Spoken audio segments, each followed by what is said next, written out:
We're recording. Welcome, everyone. I'm Leslie Narramore, and I'm the Executive Director here at the Mid-Columbia Houseless Council.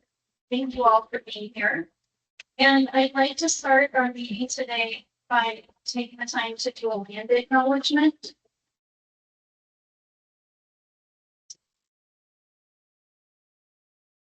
We acknowledge and honor that the Gloria Center is located within the ancestral and current homeland of Indigenous peoples, including the tribes and bands of the Nice Bears, Umatilla, Cayuse, Walla Walla, Warm Springs, Wasco, Paiute, and the Yakama Nation.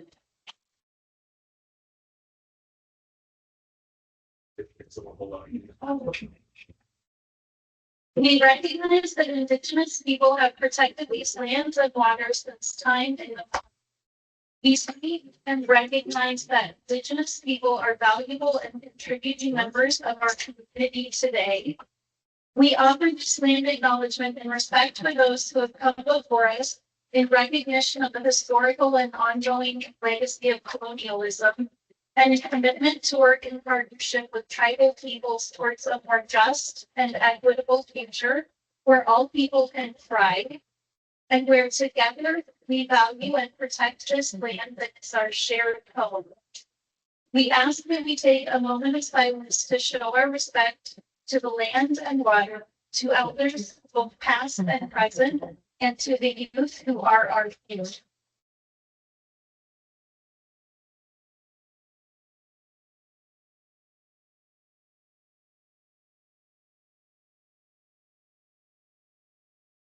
Okay, thank you, everyone. I'm really appreciative of the time that all of you have taken to be here today. It's really nice to see so many familiar faces. Before we get started, I'd like to share a couple of housekeeping items. If you're not familiar with the Gloria Center, bathrooms and water are in the lobby. Just take a right out of the doors. And we're going to have time for Q&A at the end of the meeting, so please do hold your questions until the end so that we don't get off track because we have a lot of information to cover today. We do have a sign-in sheet in the back, so if you haven't signed in yet, please do that. And then we also have our 2025 progress report that's available now, and we have a lot of really great information in there, so please take some time with that. And then lastly, this meeting is being recorded, so if you don't want to be recorded, I guess hide your face. I don't know what to do.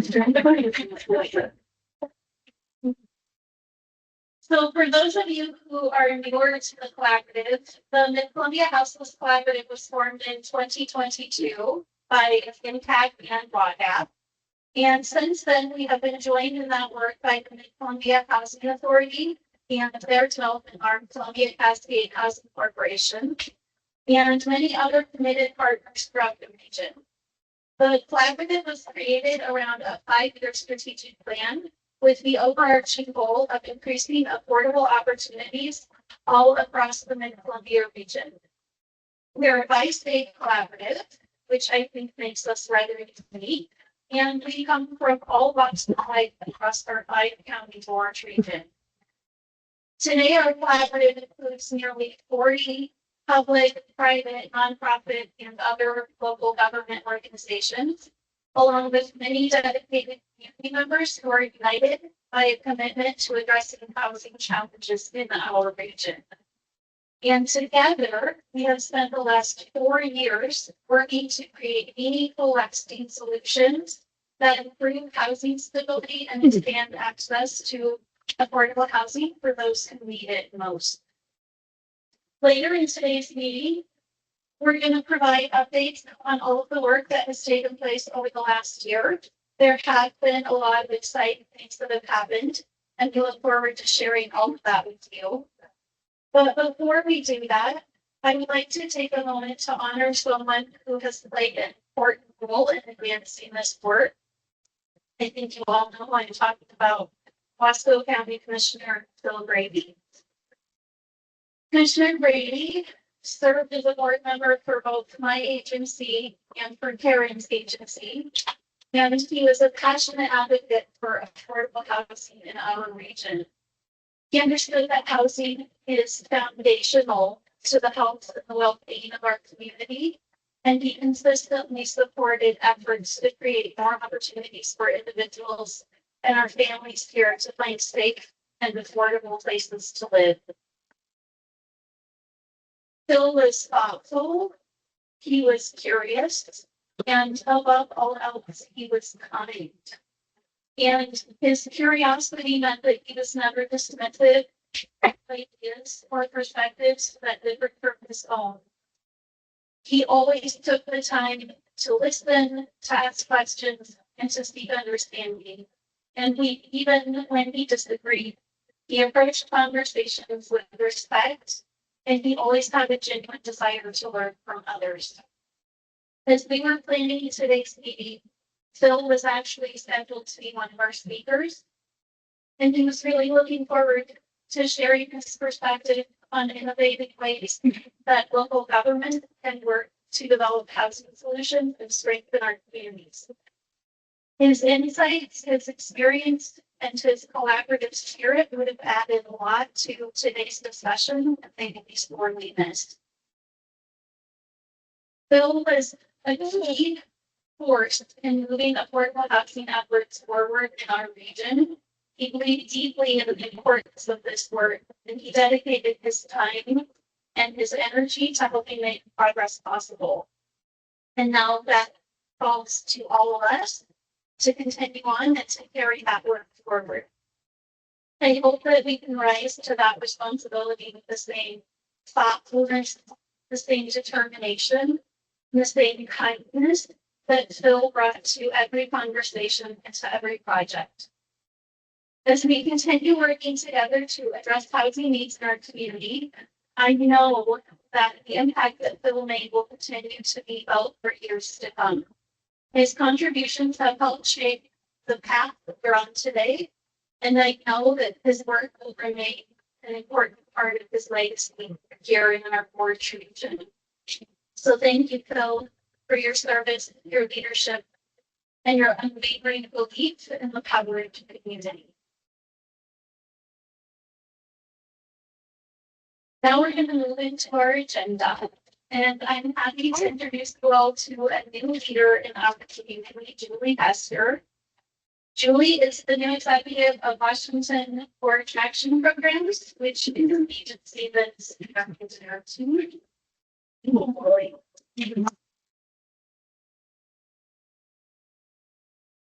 Big shoes to fill.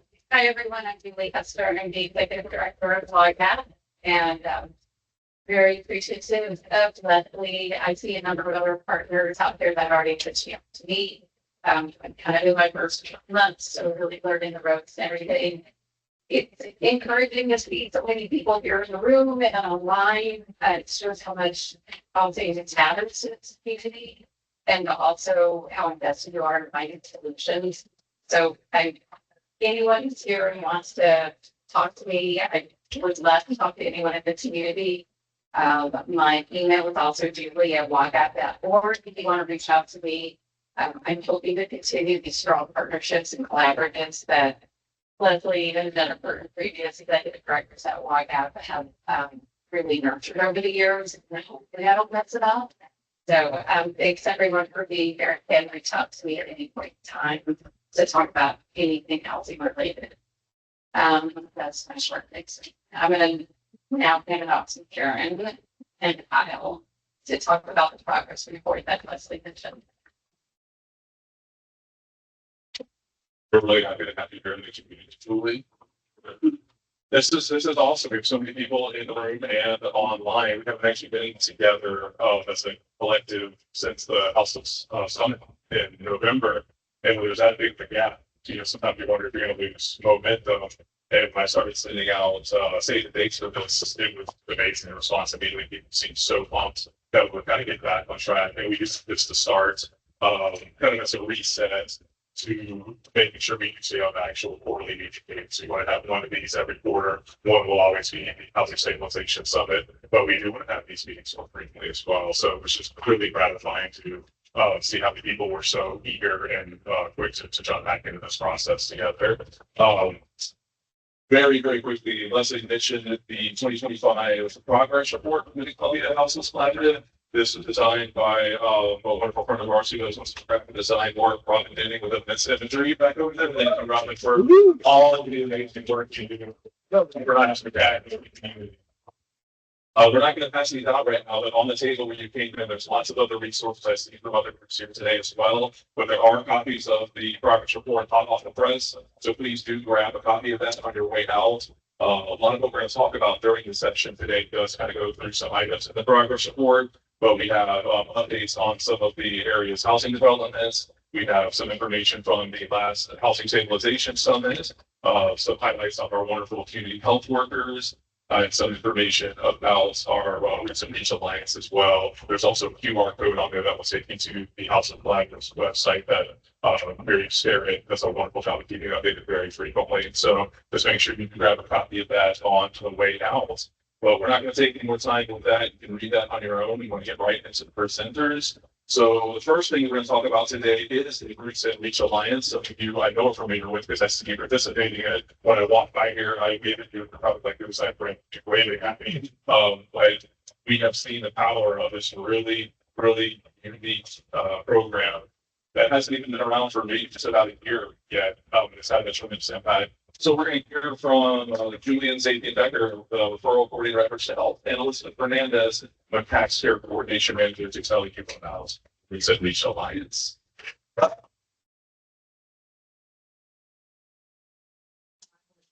Very low, so that's looking a little bit. Okay. Very nice. Reach Alliance.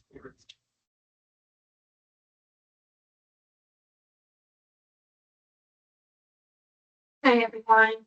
My name is Elizabeth Fernandez. Thank you for having us today. I'm Julie Becker. I am the program and communication lead for the Bridge Self program, which previously the role for. Yeah, so like I mentioned, Roots and Reach is highlighted and the progress report that is out on the table, but what it is an open case conference weekly meeting that we host here at the Gloria Center with an online option.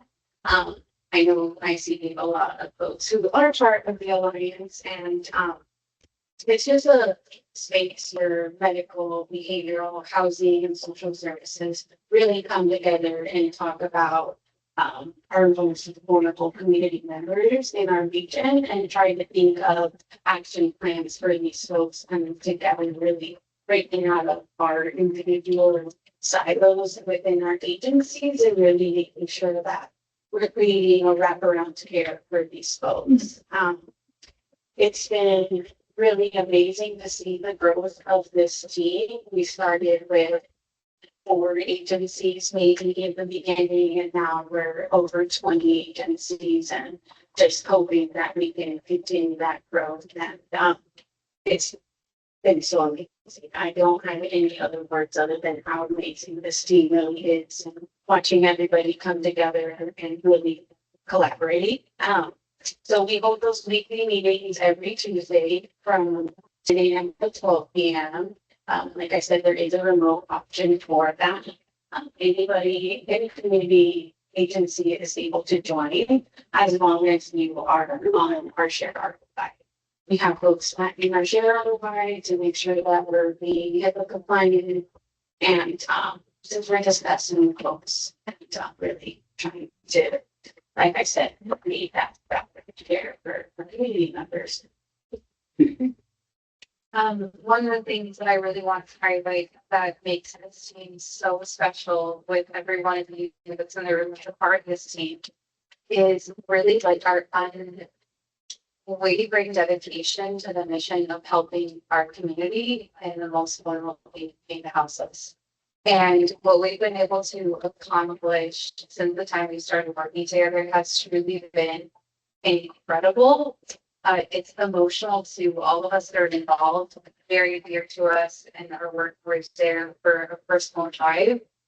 And what we've been able to do is keep members that are most at risk, who need treatment, who have severe mental health, who are dealing with addiction and dealing with possibly other things in their life, CPS and EHS involvement, and people that have really been let down. And we take those people and we bring them to the front. We give them the platforms to be able to be successful. And I think that's why we've seen it do so well, is we're there believing in them and championing them.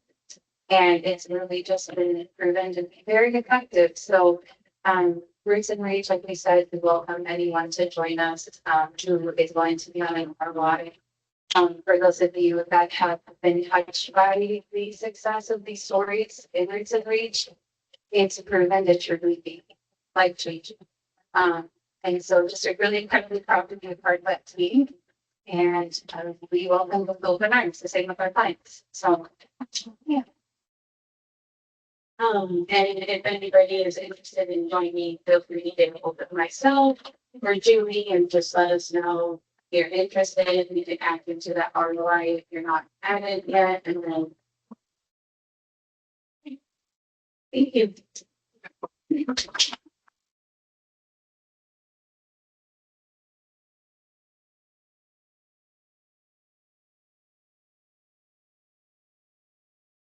Hello. Director of the Mid-Columbia Housing Authority and Columbia Housing Corporation. The Housing Authority provides housing vouchers to the 5 counties. That's going to focus my project updates on the work of Columbia Housing, which builds, manages, and preserves affordable housing in the 5 counties. So currently, CCHD has 11 projects that we're working on. We have 130 units under construction, and we have 315 units in the feasibility stage, which means we're either trying to collect funding or we're trying to determine if the project can move forward. So we have a lot in our pipeline. It's really exciting. That should come out over the next 3-4 years. I want to focus on 4 projects that are in the collaborative update. We have remaining new construction projects. First is Marcos Village. We see on Brand Road with the river is nearing completion. So 40 households will be able to move in within the next month. And our community room will be finished within the next month. And then the remaining 90 households will be able to move in February of 2027. It's really exciting. The overwhelming part of it is that we received over 800 applicants for them. And so you can really tell that there's a lot of pent-up demand for affordable housing in this region. Next up is Lincoln Hills. It was formerly called Chenoweth Housing. It's a housing project here in the Dalles around Chenoweth Road. We have all of the funding pieces put together, and we have a closing date of October 14th. So we'll be starting the construction on that this fall. So that'll be an additional 76 units that will be ready 18 months from October. I can't do calendar around that fast, but that 18-month construction period. And then we're also working on community land trust in Carson that will add 14 affordable homeownership options there in City. And in addition to new construction, we also work on preserving the affordable housing that we already have in this community, because a lot of it is aging. And we want to make sure that we're not losing housing while we're building housing, because then we're just back at square one. So we're currently working on 12-unit project in Cascade Blocks, Community Apartments, and we're going to start the complete rehab of that here in about a month. And all 12 units will have rental systems attached, and then it can serve down to people who have 0 income. So that's really important housing to preserve. And those are all the updates that I have. And I think next up is the annex permanent single housing, the update on the lids and how.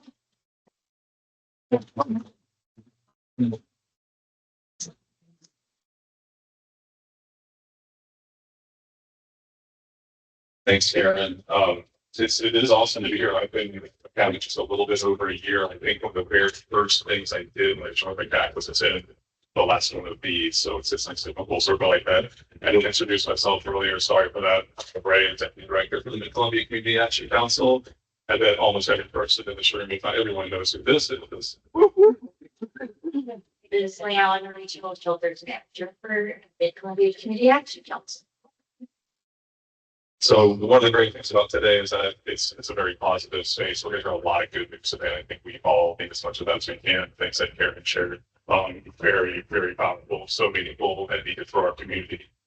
We had a really great positive update about the annex as well. Our housing focused shelter in downtown here in the Dalles. We have been working with the Mid-Columbia Center for Living to do a really, really interesting, really deep conversion project there. In August 2023, the Mid-Columbia Community Action Council moved the first guest into the annex, which is our housing focused shelter, with just over 50 rooms available for individuals and families. The annex was designed to allow people the time and the space they need to stabilize and to obtain long-term housing. Many guests at the annex have behavioral health support needs that make it extra challenging for them to secure and maintain permanent housing. To address this need, the Mid-Columbia Center for Living and the CAC are converting 21 rooms on the individual side of the shelter, the NSS individual side and family housing. We're converting 21 rooms on the individual side into permanent supportive housing units. These are apartments where people can gain independence while having ready access to behavioral health support resources provided by a full-time on-site Center for Living employee. Although this conversion does reduce the number of available shelter beds in our region, it does so in favor of achieving the bigger goal of long-term housing for a vulnerable population that struggles to be housed, and the rent that the tenants pay goes directly back into the annex to support property maintenance and land services. Our first 5 residents moved into their apartments in May, and the impact seriously has already been tremendous, y'all. Liz is going to tell you more about this. Let me turn it over to Liz to explain just what permanent supportive housing looks like at the annex. We are super grateful at the Annex to have had the collaboration through Center for Living to create a next step. And when I say next step, I mean, where are we after we leave the shelter? Right. So now between emergency shelter, seasonal shelter, our housing focused program, and then moving into that permanent supportive housing system. The most important thing I can say is being I've worked in the community for so many years. It's one thing to put someone in a housing unit, right? Like they worked their program. It's called housing recovery, not just mental health recovery and substance use recovery. Our housing story becomes just as important. And so the blessing of launching our clients that are SPMI mostly, they're not just being placed in a house or a unit, you know, an apartment without that extra assistance. And so that's the pleasure. They're now being able to look at the next piece of sustainability and be supported during their transition. It was pretty interesting to watch that old building. There's a lot of stories behind the evidence. Some days I just go, what possibly else could happen? But in this process, we watched rooms transform into beautiful little studios. And what a difference being able to cook a meal in your own space means. And I have been really appreciative of the construction crew that took us on, because they didn't just go buy from a local Home Depot, but they did actually hear our needs and create the units all on their own. They handmade them. And we even thought about, you know, the safety pieces of cooking when they're not used to cooking. I mean, who's ever left their pan on the stove, right? So through that, we were able to put in induction, sorry, induction,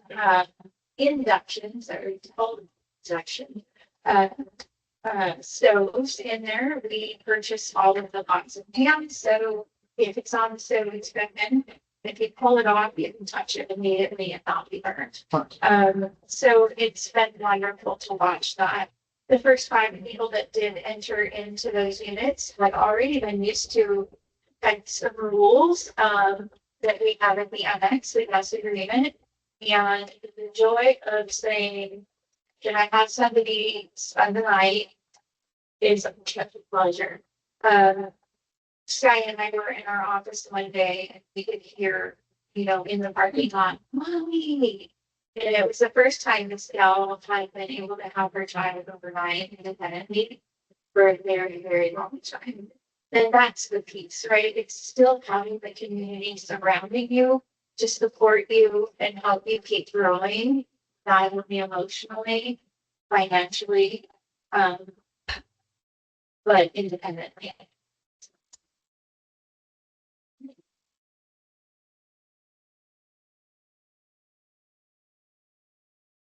Thank you, Liz. Yeah, it really has been awesome. The first 5 folks that moved in, we've got another 6 units ready to go. We will hit that total of 21, but like Liz said, the annex is multifaceted. It has many stories. And we're seeing a new story unfurl right now that we need to finish reading before we move to additional folks. But the impact has been felt immediately. I don't think Kim Tomlinson is here today. She is our on-site QMHA from Center for Living.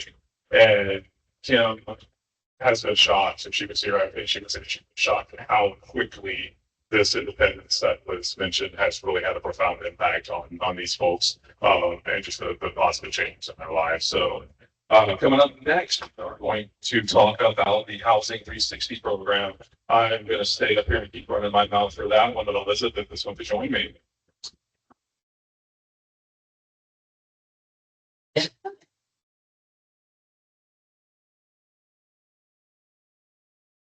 So Housing 360, there's a few of our partners here in the room, which is great to see today.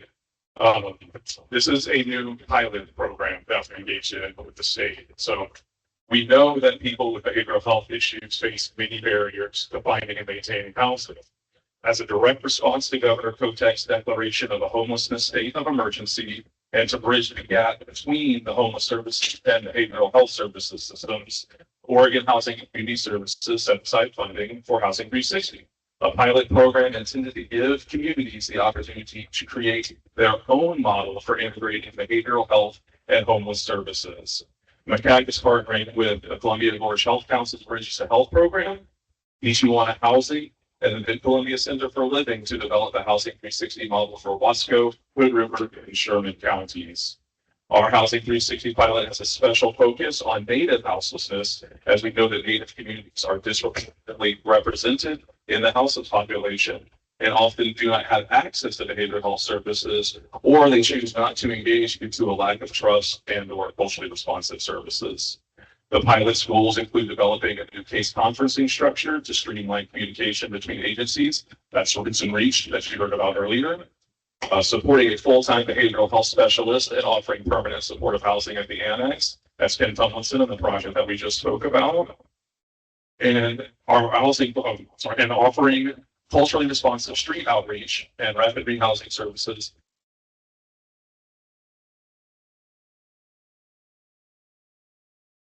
Program manager to explain more about the model and how it's actually playing out thus far.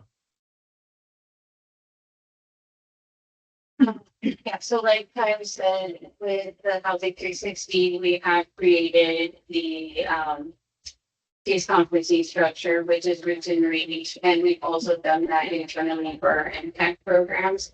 We've implemented the shared ROI so our partners can work together. However, Mid-Columbia Center for Living also created a pre-built ROI that's customized for each potential Housing 360 client. So then our partners who are working together for this pilot are able to work together and talk about our mutual clients for this pilot. And our partner Bridges to Health has developed a needs assessment that will be part of the client intake process. And it'll also assess clients for if they're suitable for the Housing 360 and will be the baseline for us measuring our metrics and measuring the client impact and success. with all that being said, the Housing 360 pilot program now is ready to actively start supporting clients with Housing 360 funds and address partner organizations. So we each have deliverables that we're to meet by the end of this pilot, and we're now in that phase of just being ready to serve our community members with this program. Yeah, it's just launching. You know, we spent the previous ones kind of getting all the bases in play. Like Elizabeth said, there we are ready to start working with folks. Center for Living, their first 5 clients that went to permanent supportive housing do count towards their Housing 360 deliverables there. Ichiwana is going to be offering some data-focused rental courses, which we were able to do so last year prior to Housing 360, and really saw the impact of those very quickly. Folks have asked those again and again, and I think that's how we always know if we're doing something right when people ask for it. Roots and Reach, we've had clients here from maybe another friend of theirs who's also a client that they were case conference at Roots and Reach and how powerful it was for them. So we've had clients actually ask, you know, please case conference me at Roots and Reach. We have people asking for the rental classes. So we're really grateful when the state gives us an opportunity like this to exercise our local wisdom and infrastructure and set up a program that's a bit more tailored to the needs of our specific community. So we got until the end of June 2027 to meet our deliverables, and we're on a great pace for that. And we're super excited to see how this unfurls, and hopeful that this will serve as a continued model for our region and possibly for other folks in the state. Thanks to Elizabeth and the whole rest of the Housing 360 team for doing such a wonderful job getting us to the point we're already to start housing clients.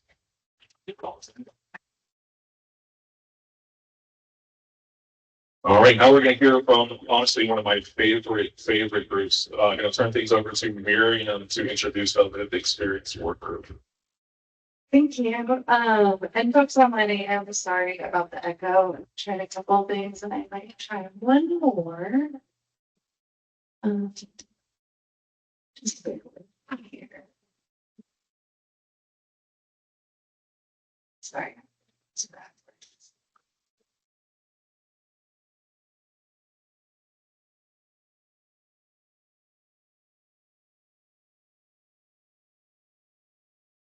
If we don't have a tech issue, it's not a good session. It's always got to be something, but I do think that may have helped. Okay. I'm Mary Stewart. I'm the community engagement coordinator with Mid-Columbia Community Action Council. I do a lot of work with the Houseless Collaborative, supporting the summit and other projects. One of my favorite things in the world that I get to do is help facilitate the lived experience work group. So today I have Cindy Campos, the chairperson of that work group, and Josh Sedemas, a member of the work group for quite a few years, who are going to share a little bit about what the work group does and some projects. Thanks for being here.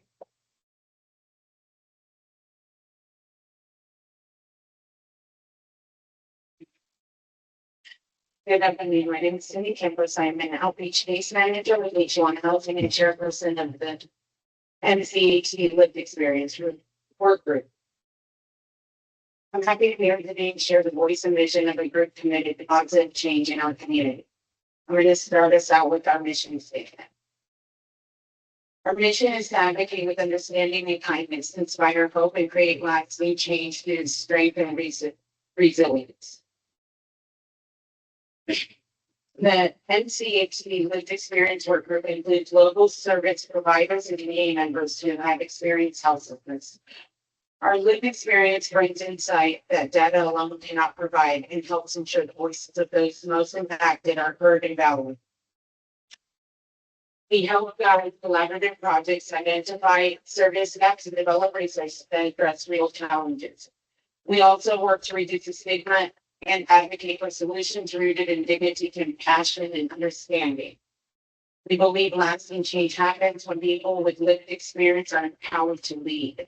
Through resilience, collaboration, and hope, we're helping build a stronger, more inclusive community where everyone can thrive. Thank you, guys.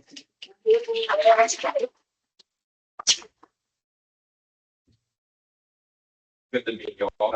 All my distinguished colleagues here.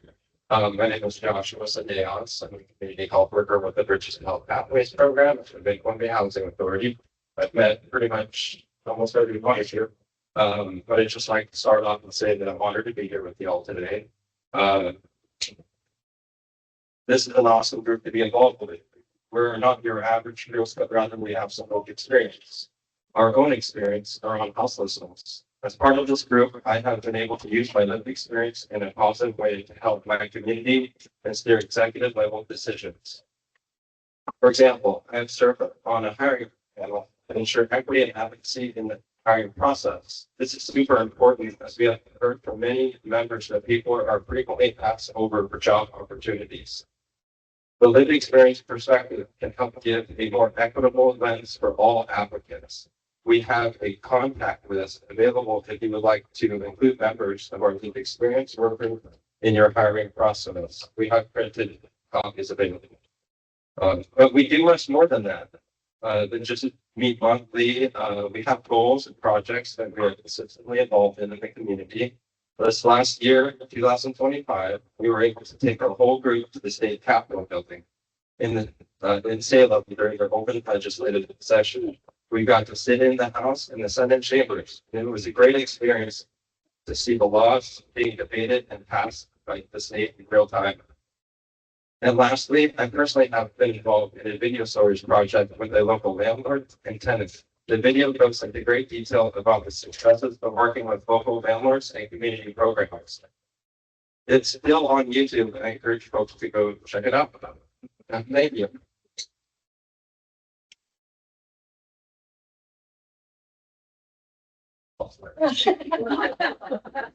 Thank you guys. Yeah, so the lived experience work group, there is an informational one pager as well as the contact list that Josh shared about. We are welcoming members. We have a meeting this Thursday. We typically meet the third Thursday of the month, but I would just ask that you reach out to Cindy or I if you're interested in joining or want to talk with any of the work group members about their experience. I forgot my agenda. So I am passing it over now to another member of the lived experience work group, one of my other favorite people, Sarah Crook, the MCCAC travel trainer, and Sarah is going to present about some transit updates.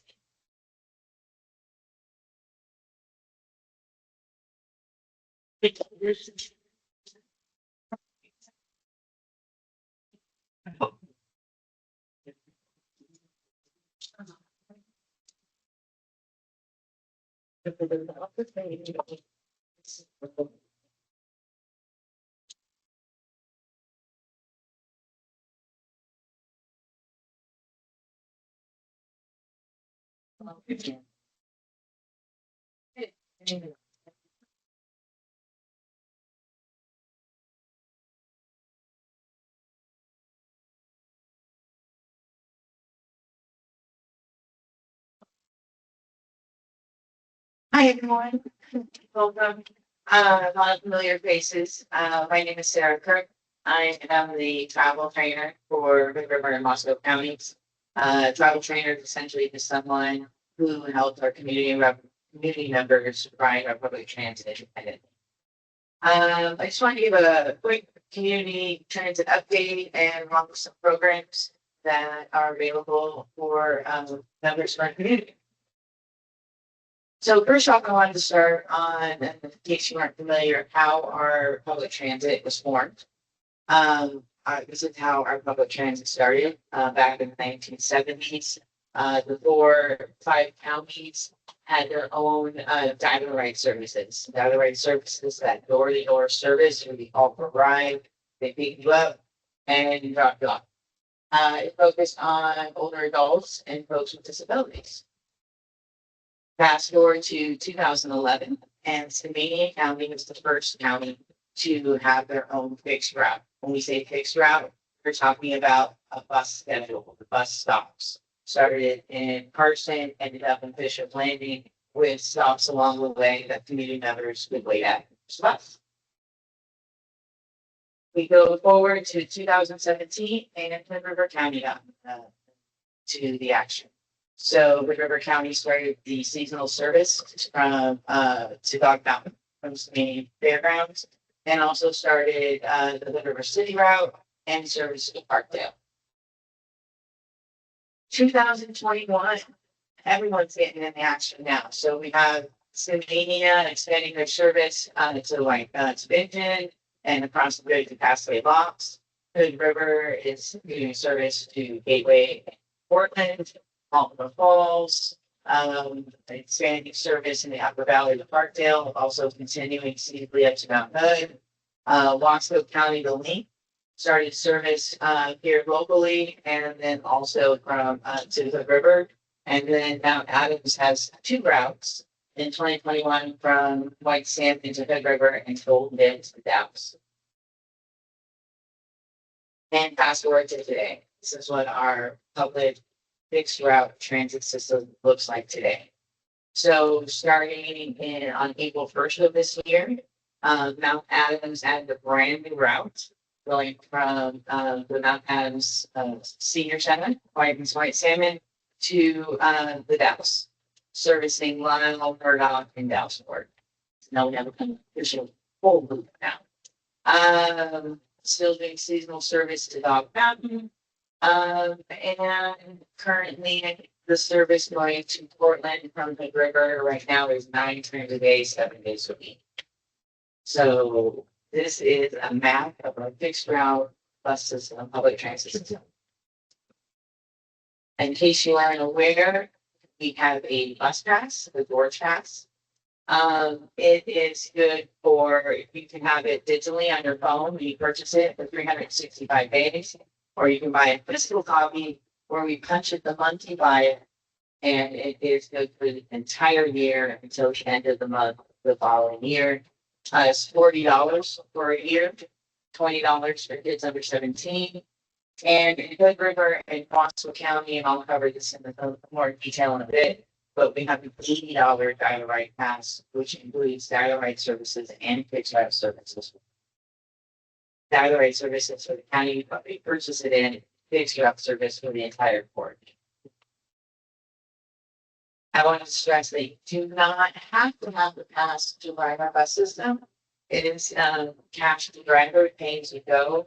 Drivers don't make change.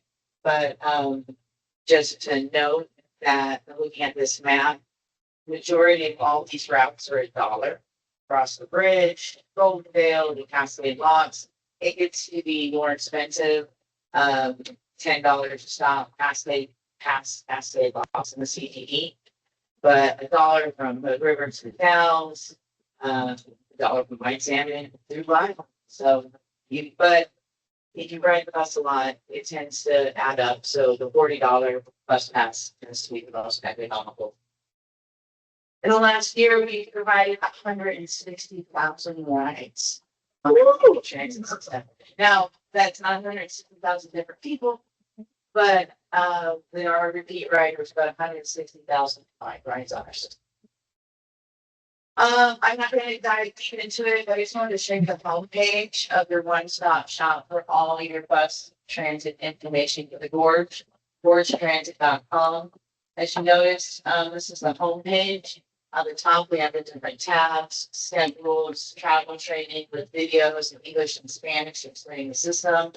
Accessibility, that's a tab that you can go down into a rabbit hole because they've done bus stop audits of all the bus stops that we have in the Gorge. So if you're planning a trip and you want to know if there's a bathroom or a parking spot to the bus stop that you're going to be starting or ending up from, you can get on the bus stop audits and inspect that.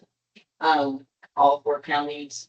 And then this, like I said, this is the homepage. So on the bottom of the homepage, these are the schedules for all the fixed routes, color coded by provider. So those are all the quick reference points. I wanted to highlight the new Lyle route real quick. I wanted to point something out. Like I said, it starts at White Salmon, goes to New Lyle, Murdoch, Dallesport, and ends up in the Dalles of Water's Edge. That particular route runs 6 times a day. And it connects at Water's Edge with the bus coming down from Goldendale, and that bus will continue into the Dalles. So the Water's Edge is a transfer point. Goldendale bus only runs 4 times a day. So one of the things I wanted to know is down in here, you'll notice that the Lyle connector does go through to the Dalles Transit Center 2 times a day. And also wanted to note, the bus leaves the White Salmon Senior Center, goes all the way to Water's Edge, then comes back. It will stop at Bingen and turn around and go back. It does not go all the way to the senior center. So just be a heads up as you're talking to clients or you're looking at the schedule yourself. If it's a dash, it generally means the bus is not going to be there. And then just give us a call if you have any questions. I just want to do a quick reminder of the Dalles City route. It's the only one we have in our system that is a closed loop with buses going in both directions. So depending on where you're at and where you want to go, you want to pay attention to which buses you're catching. For example, I like to use the Safeway stop. It's pretty easy.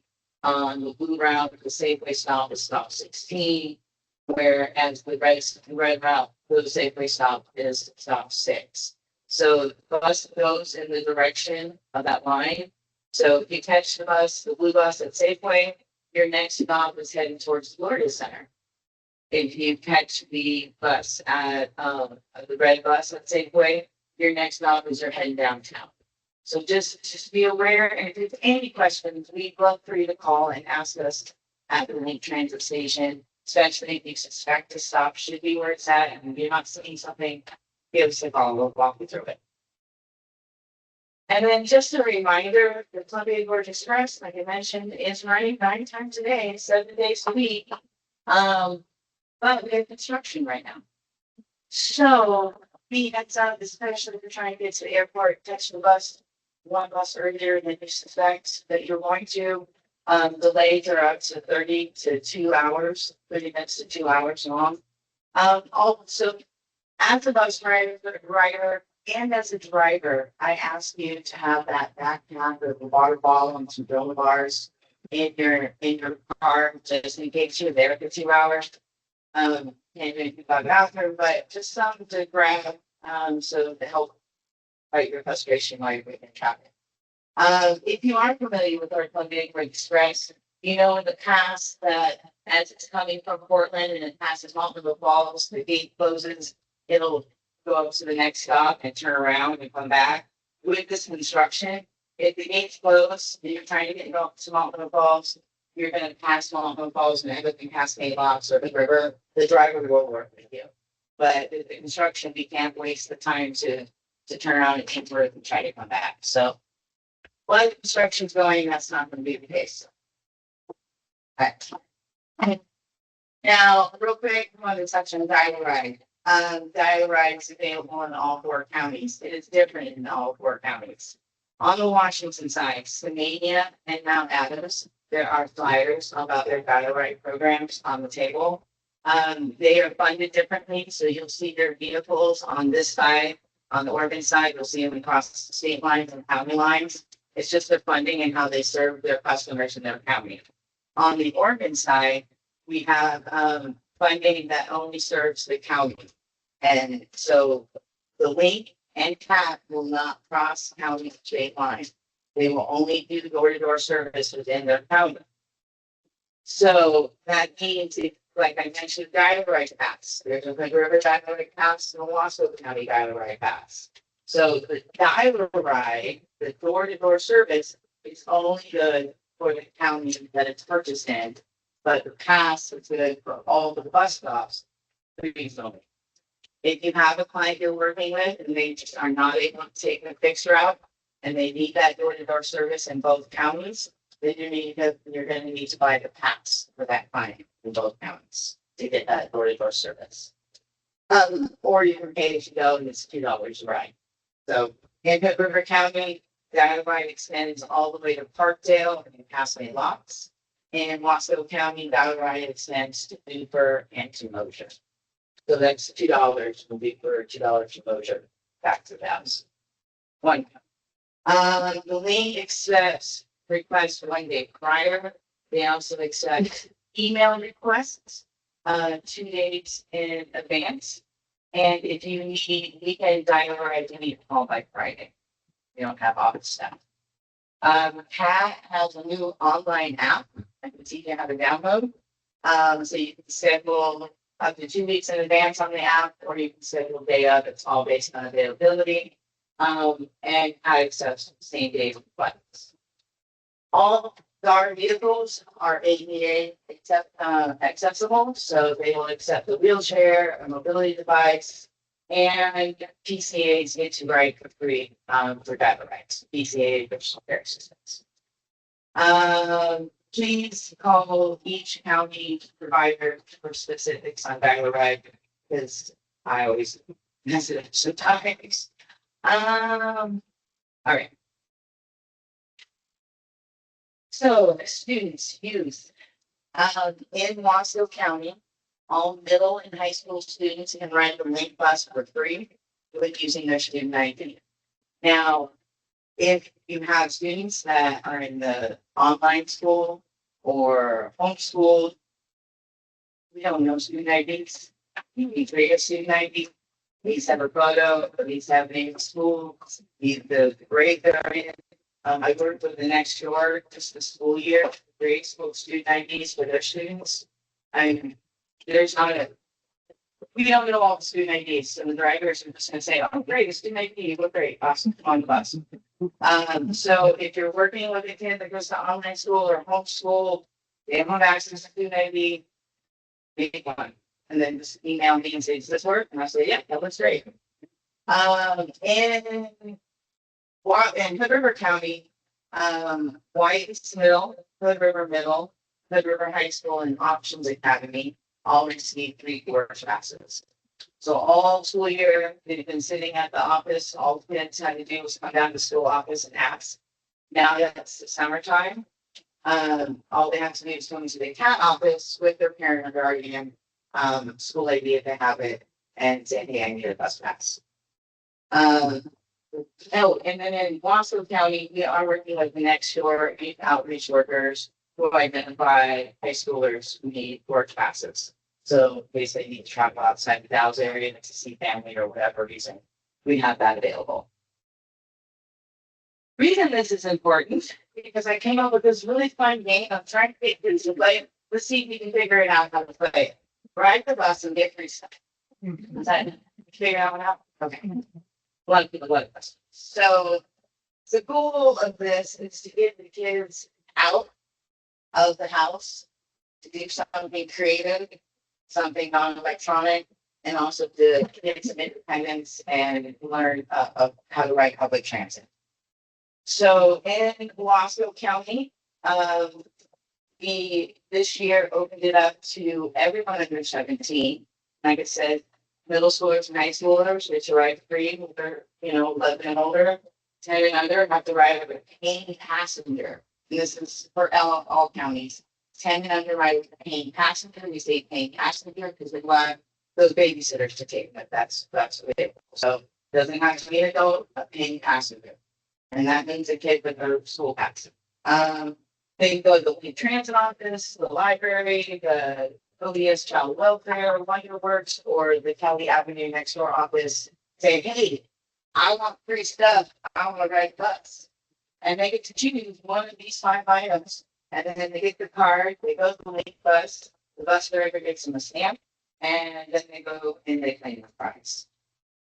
In Hood River County, since it was really popular last year, we upped the notch, the degree of difficulty. So we included Parkdale Mountain Creamery.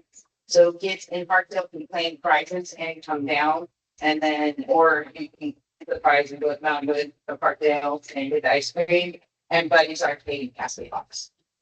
So all they have to do is go to one of 3 locations in Hood River, the CAT Transit Office, the main branch library, or Mountain Good Creamery in Parkdale, and say, I want free stuff. And they choose one of those options.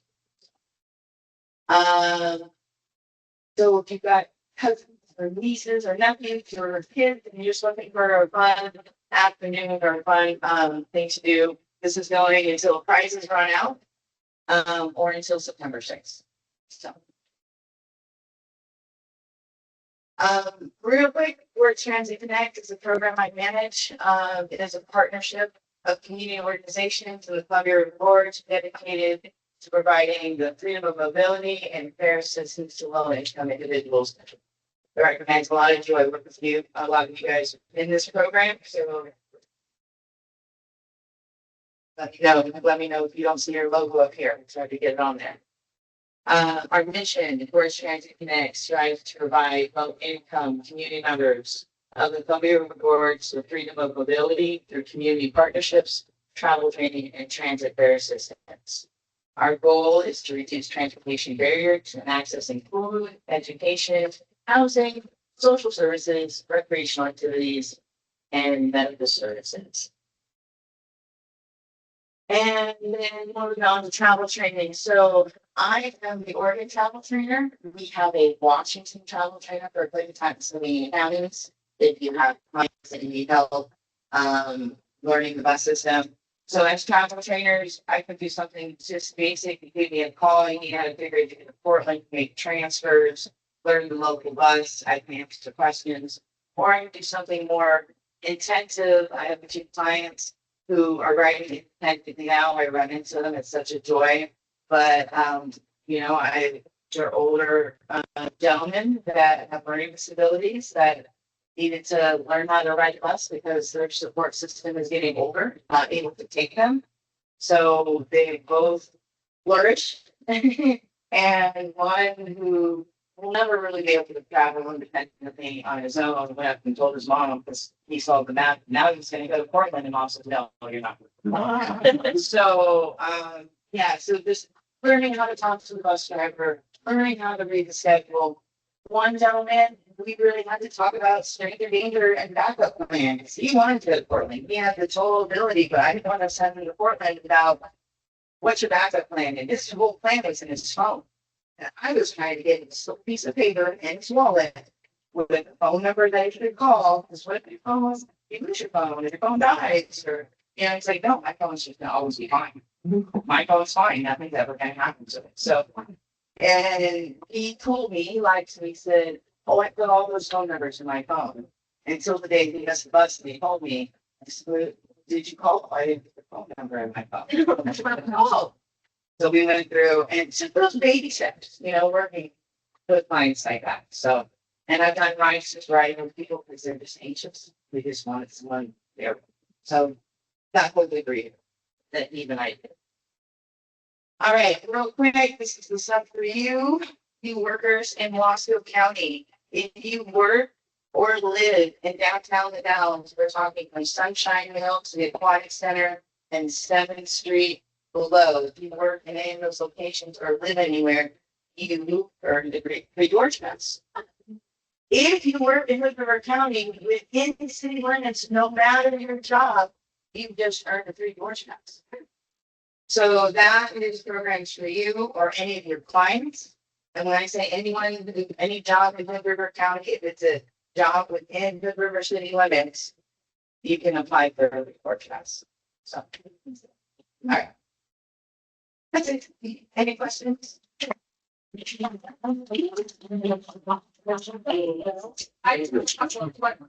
when it comes to the data, I recognize it's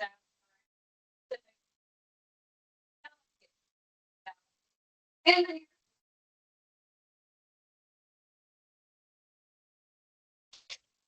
All about grant making. You find the money, I'm sure we can do it.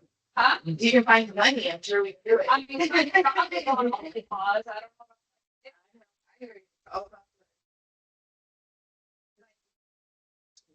College campus.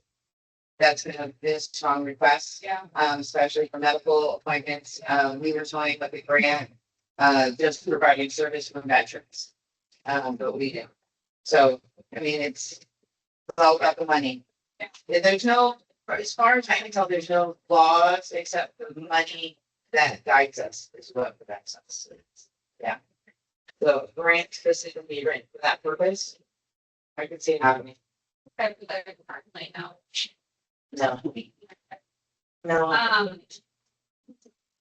And then my last question, I right about the free stuff. I'm not even sure. That's obviously not a service that I could access.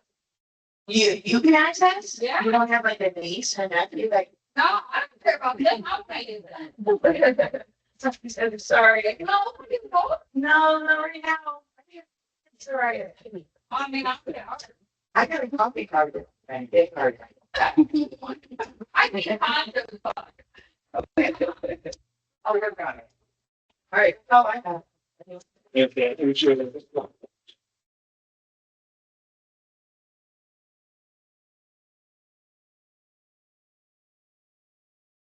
Thank you, Sarah. And I think the Gorge has the best deal in the Gorge. I have visited to go to the airport several times, and by the time you pay for one day of parking at the airport, you pay for your year's worth of transit. So I highly recommend that. Hello again, everyone. I wanted to take just a quick minute to acknowledge Josh and Cindy and what a fabulous job the role that we did, because standing in front of a room full of people and talking is terrifying, and you guys did awesome. So thank you.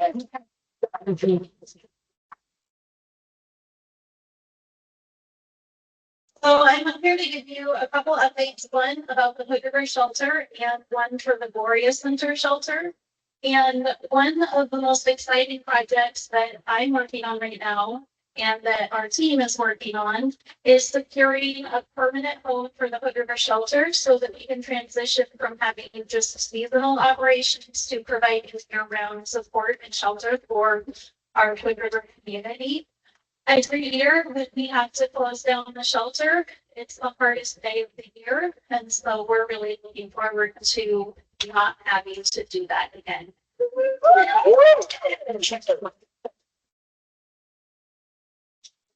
This is a big step forward, not just for our organization, but for the people that we serve and the people who need that shelter. So to make this vision a reality, we're working on launching a capital campaign, and that's going to happen in 2 phases. Phase 1 is focusing on purchasing the property for the home for the shelter. And then phase 2 is the development of that property so that we can create an office space for our staff and our community partners to come together and work alongside us. And that allows us to have a more coordinated and comprehensive service. And that would be very similar to what happens here at the Gloria Center, which feels like it's working really well. And I'm happy to say that we're about halfway to our fundraising goal for the property purchase. And we're going to be officially kicking off that capital campaign really soon. And the momentum that we've seen so far as we've been reaching out and having those conversations with partners has been really encouraging. And so I'm looking forward to watching our community continue to prove how much we all believe in creating lasting solutions for houselessness. And we talked a little bit about the annex earlier. And our experience in operating the annex has shown us firsthand that year-round shelter can and does make a really big difference. When people have consistent access to safe shelter, they have that stability that they need so that they can connect with services, they can maintain or find employment, they can get their health concerns addressed, and they can take meaningful steps towards permanent housing. And we've seen the beginnings of these successes during our traditional 4-month shelter season. And so we know that we can extend those services throughout the year, that we're going to just build on those successes that we've already seen, and we're going to have better outcomes for our clients and for our whole community. So when we open this November, it's our goal that we don't have to shut down and that we are continuing to provide year-round services. So I'm a big fan of speak it, and so I'm speaking it, and it's going to be. It's gonna be.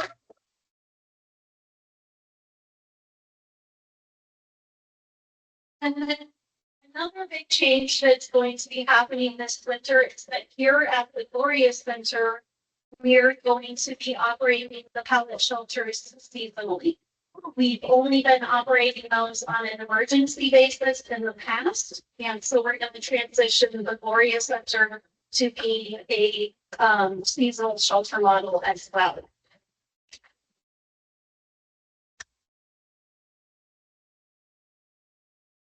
We have talked about a little bit earlier in the agenda today how some of the units over at the annex have transitioned into permanent supportive housing, which is really exciting. But then that also has made us recognize that we need to be able to provide more shelter and to continue expanding our current capacity in other ways. And so this will allow us to continue to meet that need. And this shelter expansion also falls under our priorities and actions that are part of our strategic plan as the Houseless Collaborative. And none of this happens without partnership. So thank you all for being here today, and thank you all for the partnership that you have provided up to this point.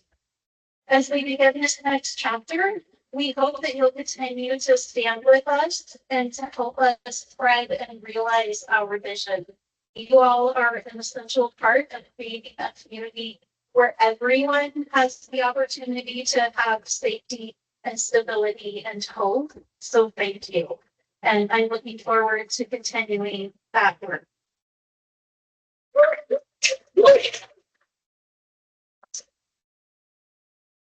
And now I'm going to bring up a YDAP employee, Sandra, who's going to share some updates with us.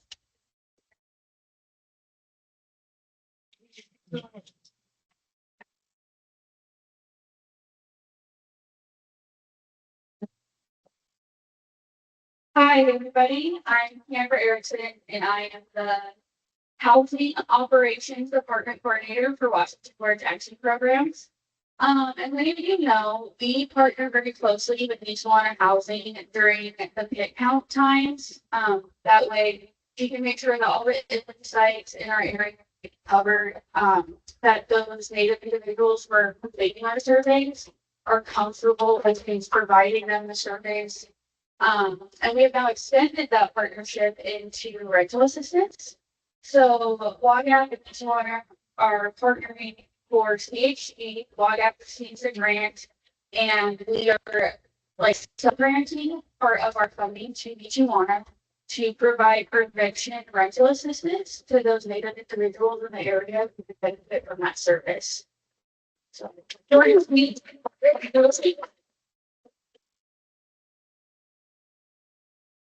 Thank you, Kendra. And now we're going to have Will Norris, who's going to share with us around the Hood River potential housing lot.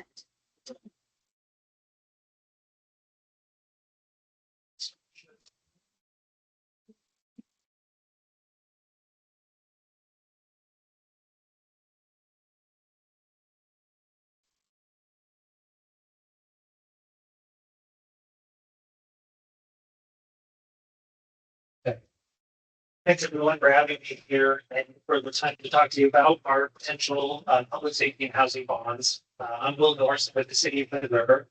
What I talk to you about is first I should say what bonds are.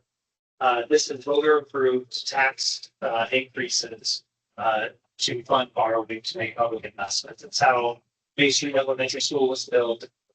Was how our fire station was built. It's just the way that large capital projects are financed by public entities. So I want to just go quickly through the problems that we're trying to address with our safety and housing bonds, the actions that we've taken before asking for a tax increase, what bonds could fund, how much the bonds could cost, and then just what the timeline is. I'm going to go very quick, but I'm also going to stick around afterwards for any questions. So I'm here to talk housing, but I do just want to put in a plug for our inadequate police station, which we're also going to look for bonds for. It's in the basement of City Hall. It used to be a fire engine bay. It was lightly converted into generic office spaces. Has no ventilation for evidence processing, no interview rooms, no professional office space. Just absolutely inadequate as a police station in every way. That's all I'll say about that. Moving on to housing unaffordability. So these are the 7 homes built in the last 3 years in the river that have sold. Now, more than this 7 have been built, but the custom homes that never hit the open market. And so this is what production is looking like in the city of Wind River right now. Not attainable for the vast majority of people. This is our housing production numbers in the city of Wind River. We used to have about 40 to 60 new housing units permitted back in the 2010s. That has moved down to a slow trickle of about 5 to 15 per year since the pandemic. What those green bars are multifamily buildings, and the big green one in 2025, that's Mariposa Village. So that's one project, city sponsored, created all those dwelling units. And what the dotted line is our city's proportionate there towards meeting the statewide housing production goals. So you can see we're falling far below. This is the next slide is the housing, our housing needs by income group based on the Oregon Housing Needs Analysis. The dark bars is our current deficit. The dotted line is 10-year state target, and then the gray bars are what we have in production. And you see our production is far below what we're needing. In that 30 to 60, that entire gray bar is just Mariposa Village. There's not, that's the only thing that has been there. We have nothing in production or serving people at 30% of their needed economics. So as production has really ground to a near halt, we've seen housing prices greatly outpace people's incomes. So the average home value in the river used to be about 4 times the average household income back in 2012. That has declined to 8.4 times the average household income. So in 2024, so $716,000 average home value, $86,000 average household income. Looking at it a different way, as what income would you need to purchase a home in Hood River? Mortgage rates kind of blunted that rapid increase in home prices. So home prices kept going up, but mortgage rates kept going down. And actually, median income and median home prices, the income you need, kind of moved together up until about the last 30 years. And then mortgage rates went up. And the income you would need now, if you had a 20% down payment and had a 30-year mortgage, you need a household income of $138,000 per year to buy the average home in Hood River versus the median income actually was $86,000. So we've never thought of Hood River as being affordable. Really, in the last 30 years, it's just something really much worse. So as I've been talking to people about this, there's people who bought their homes a long time ago, dealing with high gas prices, high prices at the grocery store, wondering why does investing in housing mean anything to me? And this slide is probably everything that everyone in this room already knows, but I just like to go through some of this problems, but community-wide problems when housing is unaffordable. So one statistic is that 4 out of 5 people who work in Hood River don't live there. They commute in from elsewhere. That creates road congestion for everyone. It's a splintering of our community. People are bifurcated between where they work and where they live. Creates labor shortages that increase costs for everyone. And when workers cannot live in the river, means they can't put down roots, they can't have families. That hurts school enrollment. The population of 0 to 17-year-olds in Hood River County over the last 10 years has dropped by 17%. That's the second highest in the state, and it compares to a state decline of 6% over that same time period. So we're losing all our younger population. From a public safety lens, most of our police and fire staff do not live in the city, and half of them don't live in Hood River County. So that means they could be cut off from the city when if I-84 was closed or inclement weather. And also just means they start their long shifts, tired after long commutes. And then lastly, 53% of renters in the city of River are housing costs, meaning they spend over 30% of their gross income, so that's income before taxes on housing. And so that means they're less able to invest in good services and really participate in the local economy. So one thing we often get is what alternatives have we looked at for asking for a tax increase? And so I just want to go quickly into some of the things that we've tried. 2016, we regulated short-term rentals, Airbnbs. The number has dropped from a height of 206, and now we're down to 157 Airbnbs in town. We passed a 1% construction excise tax that was dedicated to affordable housing. We streamlined made quicker the process to permit townhomes. We reduced fees and eliminated parking requirements for accessory dwelling units. Reduced eliminated offsite parking requirements if you convert a commercial space in a short building to residential. In 2021, we leveraged that construction excise tax to borrow the money that bought the land that Mariposa Village is being built on. And then in 2022, we changed our zoning codes that said if you build small homes that are generally going to be cheaper than large homes, you build more of them, you can use more of your lot, and you can have less required offsite parking. So a lot of regulatory incentives to build smaller homes. We then went and got a new affordable housing strategy to kind of guide the next investments that recommended starting an urban renewal district, which is a funding mechanism over on our west side to build infrastructure and make housing investments. We now offer a direct financial incentive to build modestly sized homes, and it's not moving with me anymore. Okay. And then in 2026, our goal, the plan was to go for housing bonds to make more direct investments in affordable housing. Oh, there we go. So that leads us to where we are today. So how do housing bonds, funds from housing bonds relate to and actually use housing? So one is they allow us to acquire land. Land availability is one of the key constraints to building housing in Hood River. So we evaluate property for its attractiveness for affordable housing, and the city, with housing bond with funds from any source, can often get better prices on housing because we pay cash.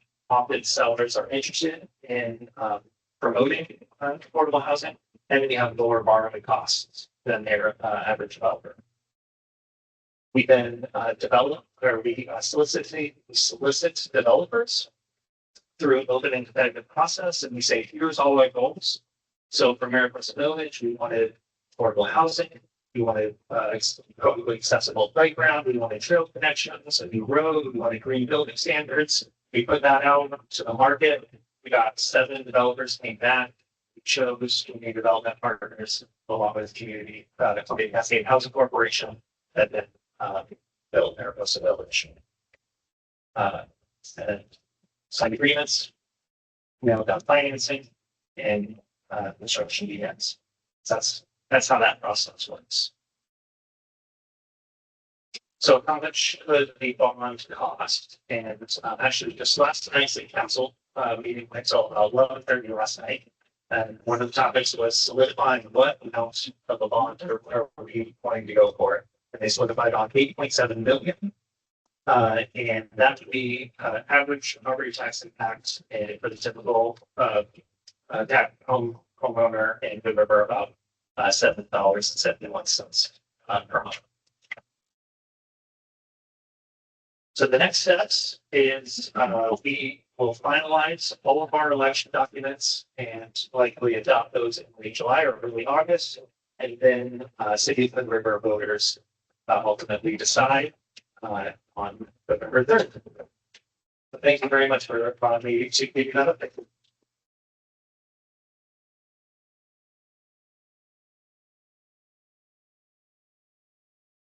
Thanks, Will.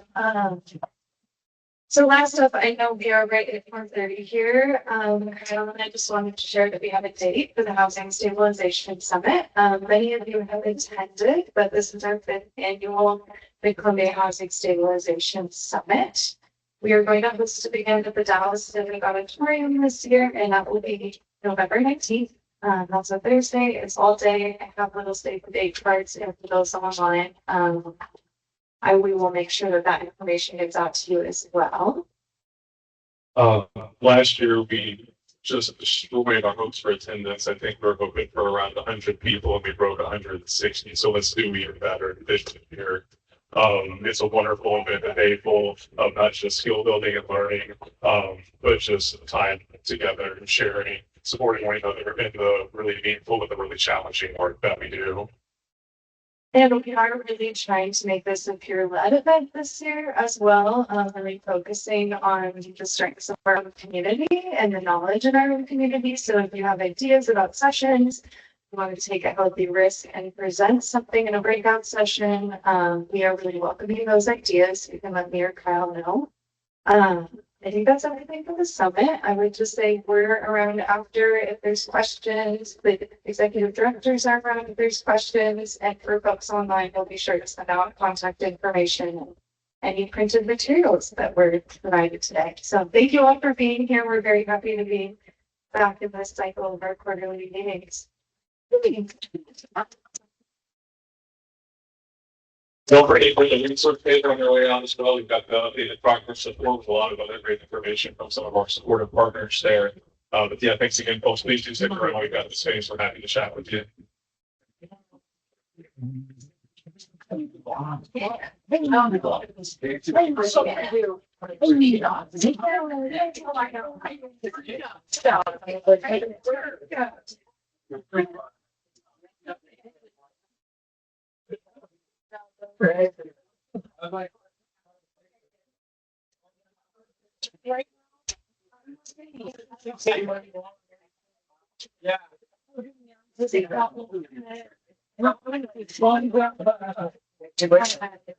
It was completely different. I'm going to have individual prevention. Super.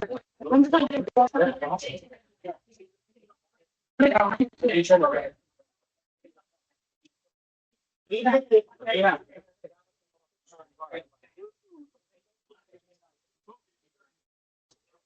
Right. You guys have too. Otherwise, they're not going to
Yeah. Yeah.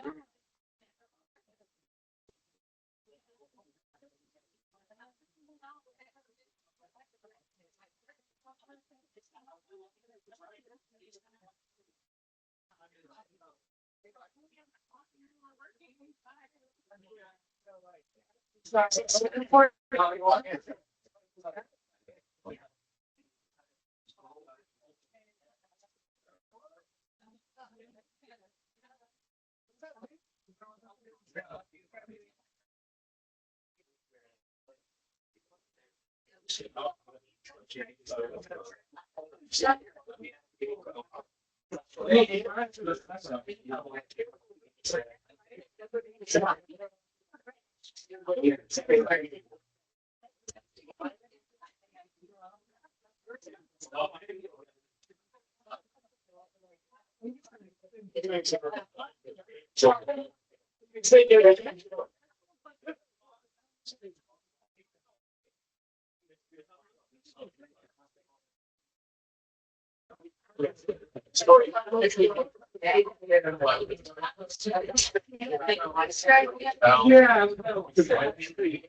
He did not do that.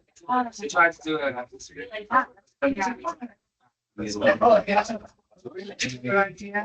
They put it right next to the face.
I want to join our